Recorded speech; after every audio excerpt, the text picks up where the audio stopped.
આવા ટ્રેક્ટરથી હારા હારા ટ્રેક્ટરને પૈસા લેવું પડે હો।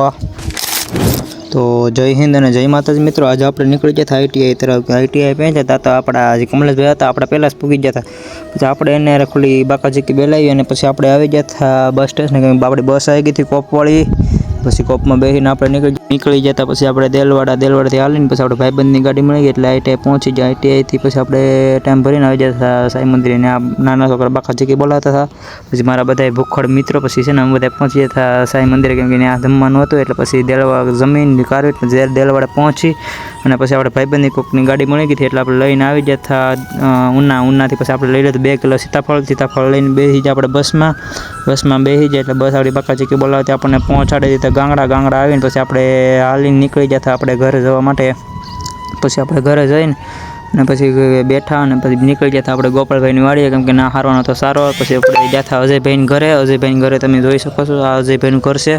પછી આપણે એના હિંડોળે આપણે હિસકા વાગી ગયા કે આપણે મજા આવતી હતી હિસકા ખાવાની। પછી આપણે હિસકા ખાવા બેસી ગયા। પછી એનાથી ટ્રેક્ટર આપણે લઈને નીકળી ગયા હતા। ટ્રેક્ટરને આપણે મોર આપી દીધો અને પછી તમે જોઈ શકો ગાહડી બધા કેમ બાકાજીકી બોલાવતા ગાહડી બધા ચડાવવાની શરૂ કરી દીધી। અને આપણા એડિટર એવા ઉદયભાઈને તમે આઈડી હોતે જોઈ શકો છો કેમ બાકી છે ને।